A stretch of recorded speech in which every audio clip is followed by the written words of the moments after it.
Asante sana ndugu zangu wa Tanzania na watazamaji wote kwa ujumla mahali popote mlipo. Mnapoendelea kutazama hii kanda na waita waheshimiwa katika mtandao wetu wa Mokenya TV. Hamjambo, natumai umzima ubuheri wa afya na mipenye nipo kukwema. Karibu katika mwendelezo ni kufahamisha yale ambayo yanaendelea haswa katika taifa la Tanzania. Na Waswahili walisema ya kwamba ukistaajabu ya Musa utayaona ya Firauni. Kwa mara ya kwanza katika historia haswa katika sekta ya siasa katika taifa la Tanzania imeandikishwa baada ya Rais Samia Suluhu Hassan kumteua mtoto wake, bwana aliyemuoa mtoto wake, kuwa katika baraza la mawaziri. Jambo hili limeweza kusababisha Samia Suluhu Hassan kuvamiwa kwa kulaumiwa kwa kitendo hicho ambacho amekifanya. Ni kipi hiki ambacho amekifanya? Na ni kwa nini maajabu haya yakashuhudiwa Tanzania?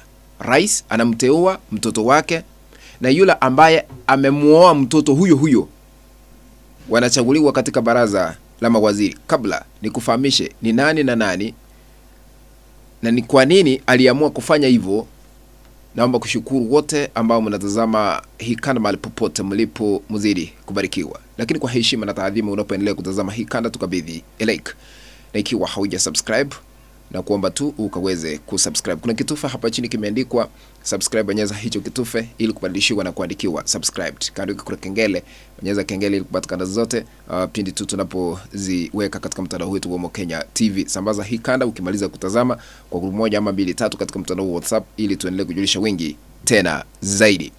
Sasa Samia Suluhu Hassan ni rais wa Tanzania. Licha ya kuona yale ambayo yaliendelea baada ya yeye kutangazwa kwamba amejizolea kura kwa 98%, sasa amechoma zaidi. Ni kipi hiki ambacho amekifanya? Amemteua mtoto wake ambaye anaitwa Wanu Hafidh Amil, amemteua katika baraza la mawaziri kuwa naibu waziri katika wizara ya elimu, sayansi na teknolojia. Zaidi ya yote, mtoto ambaye amemuoa huyo mtoto ambaye amechaguliwa, ambaye huyo mwanaume wake sasa anaitwa Mohamed Mchengerwa, naye ameteuliwa kuwa waziri katika wizara ya afya Tanzania. Ni kipi hiki ambacho kinaendelea? Huenda ni vile uchunguzi utafanywa kujua ni akina nani walioangamia kufuatia maandamano. Lazima mahospitali zitembelewe. Wizara ya afya ndio itatoa idadi kamili ya waliouawa. Sasa ameweka mtoto ambaye amemuoa mtoto huyo wake katika wizara hiyo. Hatuelewi, maybe idadi kamili haiwezi kujulikana Tanzania kwa wale ambao waliweza kuangamia. Jambo hili limeweza kusababisha Samia Suluhu Hassan kulaumiwa tena zaidi na kuvamiwa kwa matamshi kutoka kwa Watanzania ambao wanalaumu uongozi wake kwa yale ambayo ameyafanya kufikia sasa. Na wizara naona ziliweza kuongezwa hadi 27. Wala ambao mnatozwa ushuru mtashughulikia mawaziri wengi na manaibu wao. Nikufahamishe katika baraza jipya la mawaziri kuna wale ambao waliweza kurudi ama kurejeshwa na kuna wale ambao walionyeshwa mlango wa kwenda nyumbani. Orodha ya mawaziri kamili walioteuliwa na Rais Samia Suluhu Hassan ndio hii. Ofisi ya Rais, utumishi wa umma na utawala bora, Waziri Ridhiwani Kikwete Kikwete. Naibu waziri Lenjina Ndege ndiye atakuwa naibu waziri. Ofisi ya Rais, mipango na uwekezaji, Yule ambaye ameteuliwa kuwa waziri ni Profesa Kitila Mukumbo. Naibu wake atakuwa Pius Chaya. Maendeleo ya vijana, waziri atakuwa Joel Nanauka. Hapo sioni kama kuna naibu waziri. Wizara nyingine ya muungano wa mazingira, waziri ambaye ameteuliwa ni Mhandisi Hamadi Masauni. Naibu wake anaitwa Daktari Festo John Dugange. Wizara ya sera, bunge, utaratibu na wenye ulemavu, yule ambaye ameteuliwa kuwa waziri ni William Lukuvi. Naibu wake atakuwa Umi Hamisi Nderiananga. Wizara ya kazi, ajira na mahusiano, waziri ambaye ameteuliwa ni Clement Sangu. Atakuwa anasaidiwa na Rahama Kisuo. Wizara nyingine, ofisi ya waziri mkuu, TAMISEMI, waziri ambaye atakuwa anashikilia ni Profesa Riziki Silas Shemdoe. Atakuwa anasaidiwa na naibu mwingine hapo ambaye anaitwa Kwawilwa Ruben na Jafari Saif. Kwa hivyo kumaanisha kutakuwa na manaibu wawili, mmoja kutoka elimu na mwingine kutoka afya. Wizara ya fedha, sasa Mihela, waziri ambaye ameteuliwa katika wizara hiyo ni Balozi Hamis Musa Omari. Atakuwa anasaidiwa na waziri msaidizi ambaye ni Mushamu Munde. Wizara ya mambo ya nje na ushirikiano wa Afrika Mashariki, waziri atakuwa Mahamud Kombo. Atasaidiwa na manaibu wawili, mmoja anaitwa Daktari Ngwanu na mwingine James Kinyanzi. Wizara ya mambo ya ndani ya nchi za kigeni, waziri ni Ponves Simbachawene. Majina magumu. Atakuwa anasaidiwa na Dennis Lazaro Londo.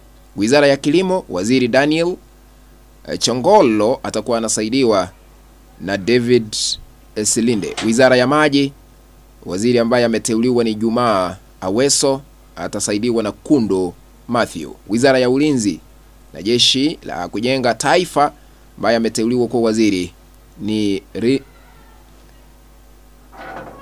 Rimo Nyasahyo.